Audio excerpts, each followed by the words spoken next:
Great. Awesome. Looks like we have a few folks with us. Yay. Good evening. Do we want to give it a few seconds for people to join? Yeah, let's give it a minute. We'll shuffling in and out.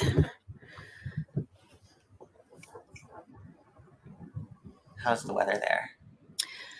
The weather in Maine is a little springy today. It was 45 degrees and the days are getting a little bit longer. You can feel it. How about down your way? The same. It's almost 40s, 50s, and the plants don't know what's going on. So yeah, exactly. So for everyone here today looking for warm weather, we're the place to be in the Northeast. There are liberal arts colleges in warm locations. They're great. Awesome. Well, I think we have our crew. If we want to get started, you want to go? Let's do it. Go ahead and introduce yourself. I'll let you start us off. Great. Well, good evening, everybody. My name is Joey Seltzer, or Johanna, as you see. I work at Bates College, which is a small liberal arts college in Lewiston, Maine. And we'll talk more about what those terms mean throughout the course of our time together. I went to a liberal arts college as well. So when I was an undergraduate, I had a liberal arts experience, and I've been working in the field of college admissions for almost 18 years. So your lifetime I've been in the field of admissions. So we can certainly talk a lot about liberal arts. That's the goal of our time together, but I'm happy to entertain other questions as well. But really excited that I'm joined by a new friend. So Istiar, do you want to introduce yourself? Certainly. Hi, everyone. My name is Istiar, and I'm at Trinity College in Hartford, Connecticut, another liberal arts college friend.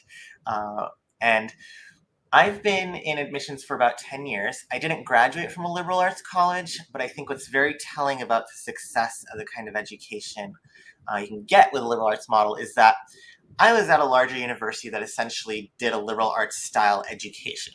It was literally marketed as liberal arts style learning at a research university. So the liberal arts is very powerful, I think, in, allowing me to have made interdisciplinary connections. I was an engineering major, and now I do admissions and I travel around the world. And so my background has been very liberal artsy, though not necessarily at a liberal arts institution. But yeah, we're very excited today to share what the liberal arts is and what it can be for you, and answer any questions you have tonight. But yeah, Joey? Yeah. Yes. I'll hand it back to you. What's first and foremost, when it comes to what sets liberal arts apart? Sure. And I might start with just a definition. I think when I was in secondary school, when I was looking at colleges and universities, for starters, my parents hadn't gone to college. So the whole idea of it was new for our family. And so there were lots of parts of this process that were confusing and overwhelming, and we just didn't know. And one of those things is that I never even thought to ask, was what is liberal arts? I've heard that term. I just kind of took it for granted. Luckily, I ended up at a place that offered liberal arts, but I never actually asked what it is. And so that's something that I like to start with. And so I don't want to assume that you know any of the terms we're going to use in our conversation, so feel free to check us as we go. But this idea of liberal arts is an educational philosophy. So it's an approach to your education that is intentionally interdisciplinary, well-rounded, with the idea of giving you a broad skill set. To the earlier point of, no matter what you do after graduation, you're prepared to adapt and adjust. It's this idea, the idea of liberal, not liberal as in like a political ideology, but liberal meaning liberating, like liberating your mind with this education, so that again, you can approach the world in a really dynamic and thoughtful way after graduation, that you can look at any series of problems from multiple angles, that you can collaborate with folks who are looking at the world differently than you, that you can communicate effectively through that process, and that you're a really good problem solver regardless of what you do professionally after graduation. So liberal arts, definitely, again, a term that I never even questioned when I was your age, but one that I obviously believe in now very strongly, having experienced it, and what I see it do for students coming into this experience with that idea that this can be a place to grow and change and develop, and then leave better and ready to approach the world in your own special way. I think that's what's so powerful about liberal arts. Um, and when I talk about it, sometimes I know it can be like up in the ether, like this blurry background. Like that sounds great, but what does it actually look like? So, what are classes? What classes are available to you? What does your schedule look like? Is there flexibility within that? So maybe that's the next part of that conversation. So, is there want to chat in about that? Yeah, I was already thinking, I'm like, what does this look like? Because you're right. I think we, those of us who are familiar, right, with this system, like we don't question what liberal arts is. And then if you do start to think about it, it's like, oh, is it arts as in like humanities, and like I'm just going to study the classics and like sit around and talk about philosophical problems all day? And that's not quite what it is, right? As Joey mentioned, it's a very flexible, freeing way of learning. You know, those people who are curious, who like to explore different areas, are going to thrive in a liberal arts, but you're still going to get, you know, it's not just a generic degree going to college. You can still study biology, you can still study business, you can still study economics and philosophy and history and anthropology, you know. And some colleges will, you know, they might have a degree in the liberal arts and sciences, but it's important to understand, I think, look at the programs and understand you're still going to get an undergraduate degree that allows you to specialize in something very often, um, but have a different take and perspective than someone who might have just gone to a more technical program where you learned how to do things in a lab, you know, certain techniques, versus an approach to learning the sciences that allows you to integrate those perspectives of maybe legal thinking or philosophy, right? As you're a scientist, you know, what are the ethical implications of what you do and how do you think about that as a professional? What are the political implications of this new thing you invented, right? If you put self-driving cars on the road, and you have to work with those peers and colleagues. And so your classes are going to be somewhat of your choosing, right? You pursue studies generally along the direction you're interested in. You don't spend 4 years simply wandering about, and then, you know, your parents very often are also concerned about this return on investment and what you've done. But you will major in something. And every school will do it differently. You know, some might have you do a focus on the classics. You know, every student does a focus on classics and then goes on to their major. Some schools will say, you know, here's your requirements across 5 distribution areas or gen ed requirements, and then go on and explore. But the whole idea is a lot of flexibility. Generally, you're going to find flexibility with the liberal arts, but still graduate with that degree, and then go off and do that business, that physics, you know, that history, whatever it is that you want. So you'll often hear also it's liberal arts and sciences, right? And so it isn't just philosophizing all day, but um, yeah, where to? I mean, you're going to be taking these classes, and I think in order to provide this style of learning, right, you need it naturally lends itself to a certain kind of environment, college setting, class size, relationships with faculty. So I'll hand it off to you, Joey, maybe to talk about what that experience is like in the classroom. Yeah, yeah. I think one of the huge benefits or approaches or kind of goals of the liberal arts experience is this rich classroom environment where it's not this giant lecture where you're sitting and just scribing what the lecturer is shouting at you. It really is a dynamic experience. Stuff happens in class, so your peers are coming in ready to engage, and I think one of the big benefits of a small liberal arts college, and we might talk about the definition of that, is that you are in classes with folks who maybe your major, may not be your major, maybe have a totally different course of study and are approaching the content from a very different angle. And I think what also comes with this is this kind of life experience that comes into play when in your classroom discussion, that your faculty or your professors are kind of cultivating an environment where you challenge each other, where you share your experiences, where you push back and say, I don't agree with you. That's not how I see it. Or have you ever thought about? And I think that classroom experience really pushes your own thinking to a new level that a lecture couldn't replace.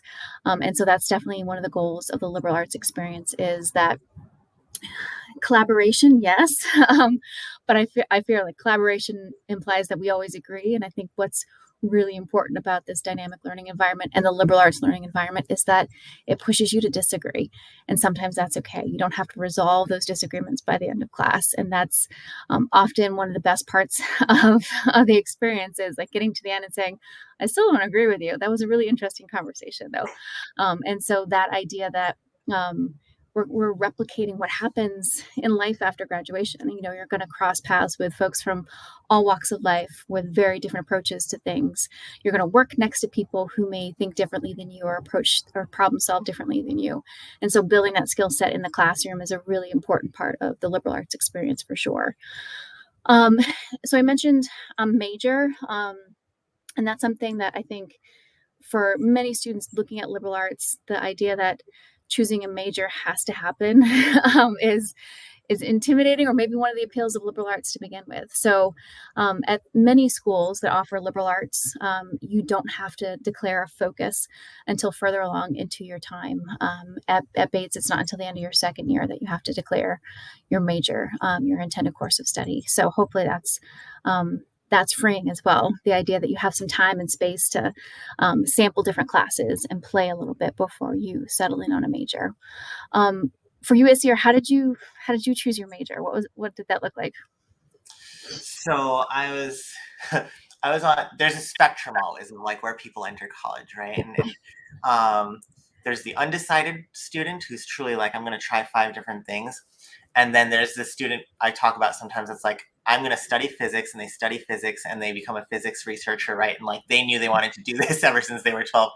I was I leaned more towards the decided side coming in, but I did chemical engineering, and then I also did Chinese. I was like, I'm going to do chemical engineering, but I'm also going to try other stuff.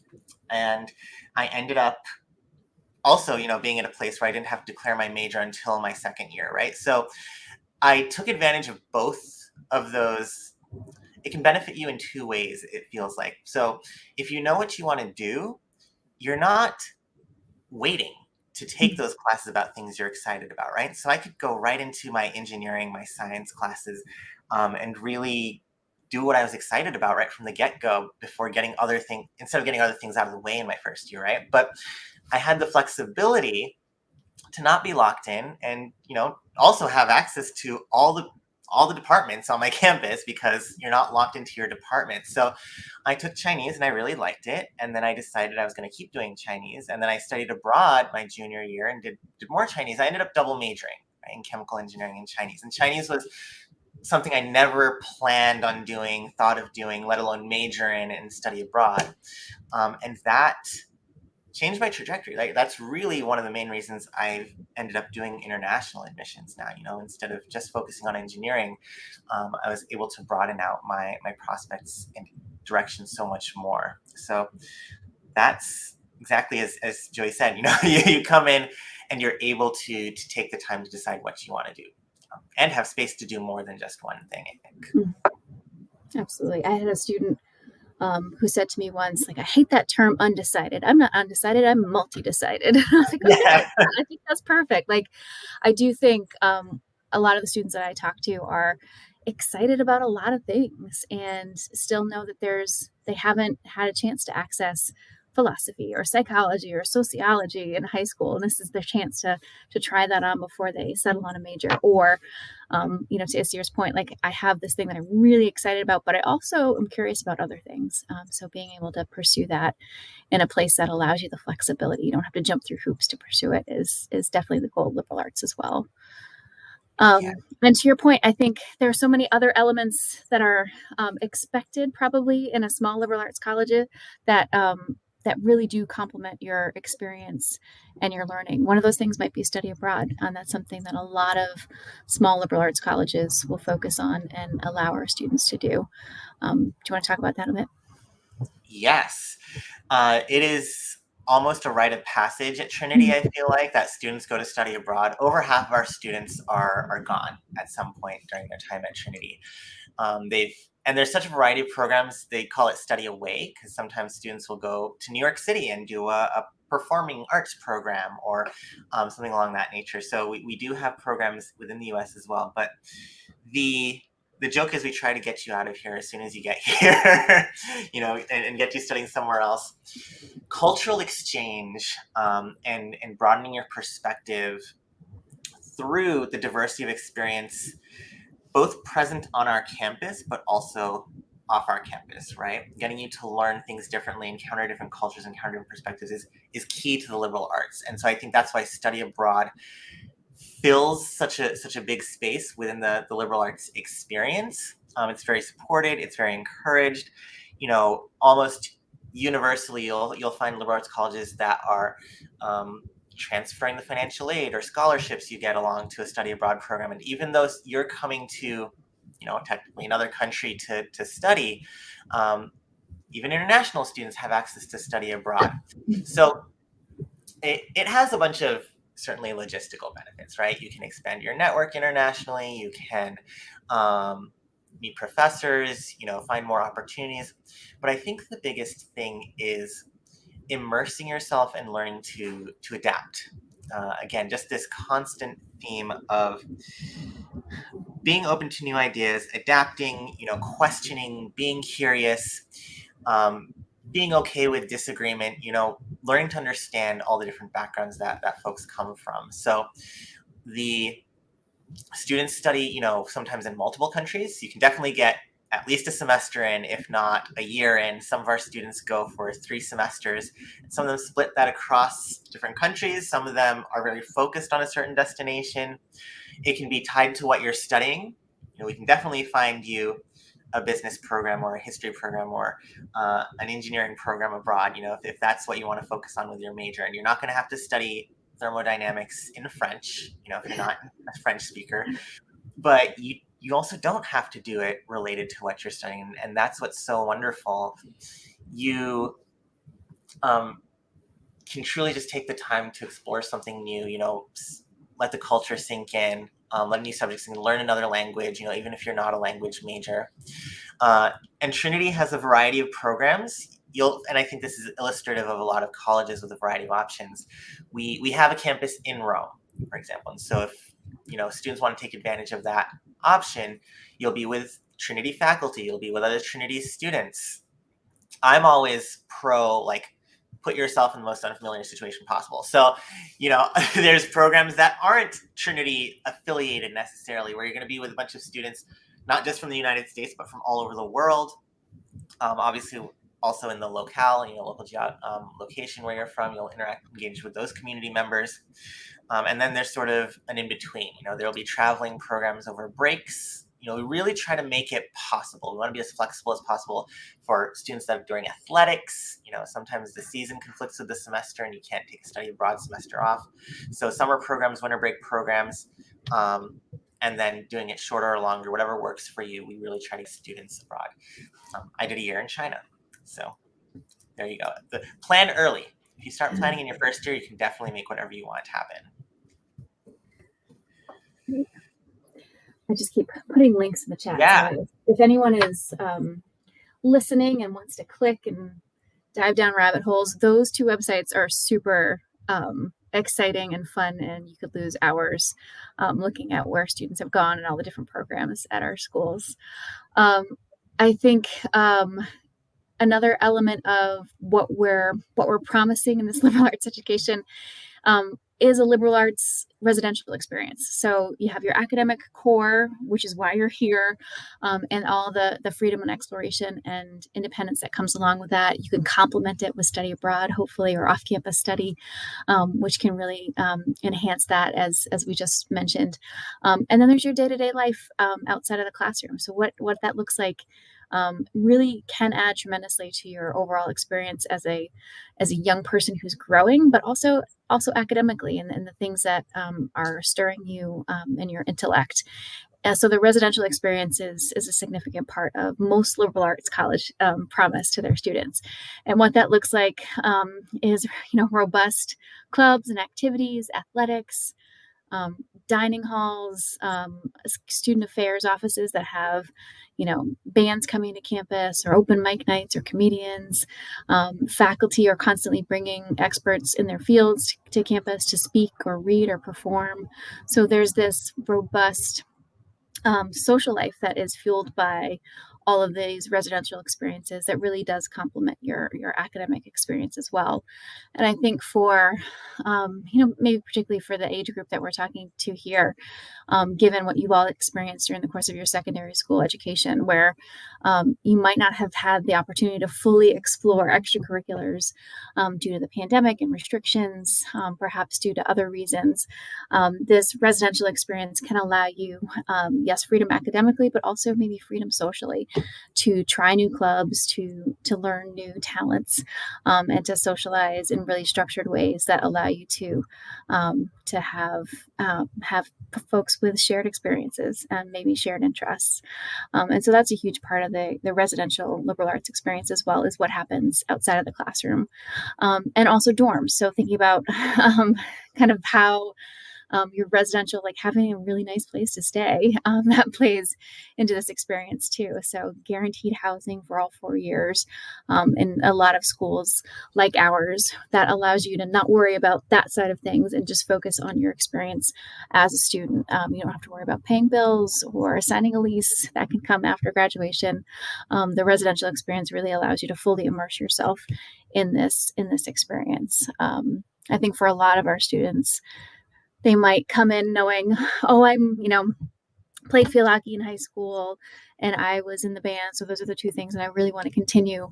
But also there's time for that other thing. I never debated. I really wanted to try debate. Or there's this goofy club that gets together and does improv. And that sounds like a fun way to spend some time. So there's time to kind of play and push yourself on the social levels as well, in addition to the academic work. Yeah, I think, along those lines, you're with this community, and that brings to mind something that's, often said, is that liberal arts colleges are undergraduate specialists. So, can you find many of the things we're talking about at other universities? Certainly. But what you won't find at many places is just an undergraduate community. You're not competing with 5,000 graduate students running around most of our campuses. We may have a few graduate students, but at Trinity, there's so few that I don't even bother keeping count of how many there are, right? Like the focus of our work is the 2,200 strong undergraduate body, right? And so at a smaller Rose College, you're going to have typically within a few thousand undergrad students. If there are graduate programs present, it's a very small sort of facet of the experience and what the institution is doing. And so our faculty, it doesn't mean they're not doing research. They are doing research, but guess who's working in their labs? Undergraduate students, right? They're partnering with faculty to do those research projects. Your classes aren't taught by graduate students, they're taught by faculty members who are passionate about undergraduate education and teaching because they're a liberal arts college. That's what they're going to do. All the services, from residential life to study abroad to career services, which we haven't gone deep into yet, those advisors are focused on the undergraduate population and preparing you to go out into the world. And so there's none of these distractions, and you get a much more personalized experience and attention from the advisors in every aspect of life. So, you're supported, and it's important to think about, you're going to face challenges some way or another in college, and it's going to be different for every other person. Where do you get that support and mentorship from as a student, and what do you want that to look like? There's never, and I don't ever paint any college as good or bad, right? It's really, what do you want, what do you need, and what's the right fit. There's students who are just ready to be out there amongst 30,000 students and happy to figure things out, find the resources they need. But you walk into the office, talk to your career advisor, you may be one of 50 students that they're meeting with that day, right? And one of a couple hundred they meet with that week. But in a smaller institution with an office, focusing on a graduating class of 500, 600 each year, the advisors really build relationships with you over the course of your 4 years, and they want you to come in right from the beginning. Your faculty remember who you are, and those close relationships, now I'm just devolving into a different direction, not only build really strong bonds between you and your advisors that help launch you into careers, or serve as mentoring relationships throughout your time here, but that alumni community. When I came into the small liberal arts college scene, I was like, wow, these alumni are crazy about their institution, the place they graduated from, because they had such a great experience and built a family during their time here, a family of peers and students, a family with the faculty, a family with their advisors, and that meant so much to them that when you go off into the world and you're looking for a job, you move someplace new, anywhere in the world, you're going to have that family of alumni that graduated from your institution, and they reach back and give back so often. I'm not concerned about money. I don't work in advancement, but what I really love to see is when people give back their time, when people give back and give internships to our students because they believe in the experience they had and the experience that students continue to get at our institution. So very, very tight alumni networks and connections that you build at our institution because of the size, because of the relationships and the attention you can pay to undergrads. Absolutely. And I just added those two links to um, our programs that help support the next step after graduation, because obviously that is a part of this. This liberal arts thing sounds great and a whole lot of fun, but what's next? And I think one of the big strengths of a small liberal arts community is again that you're growing this broad skill set and talent and interest. You have a clear idea of what you're interested in, why, because you've tested it throughout these 4 years, and then you have all the support to pursue so many different options after graduation and a strong, devoted, like you said, alumni network behind you. So I think in a lot of ways, these small schools really do pack a punch when it comes to career development and options and support for their students after graduation. And so those are a couple links to explore as well. And one thing, at least at Bates, is because, and it's certainly Trinity is the same, because your faculty know you, because your coaches and your peers know you, and you've developed relationships with advisors on campus, you can come back after after grad school and say, okay, now I'm ready to apply for that job. Or do you have any leads? Or do you mind writing me a recommendation?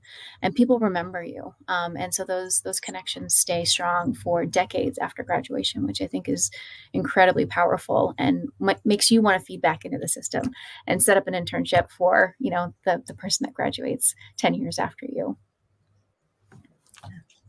I see we got like the 3 2-minute warning. I'll happy to drop my email into the box, and of course, I think we're both at our booths. If you have any questions and want to continue the conversation, yeah, really great to be with you all tonight. Or wherever we find you, this might be recorded. You might be seeing this months later. So that's right. Yeah, track us down. Is recorded. All right, great. so we're gonna blow up on YouTube here or something. Yeah, we're gonna go viral tonight.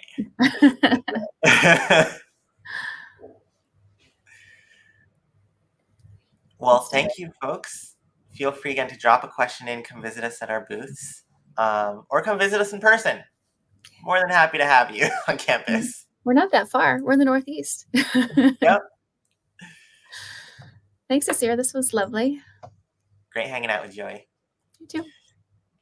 All right. Take care, everyone. Bye.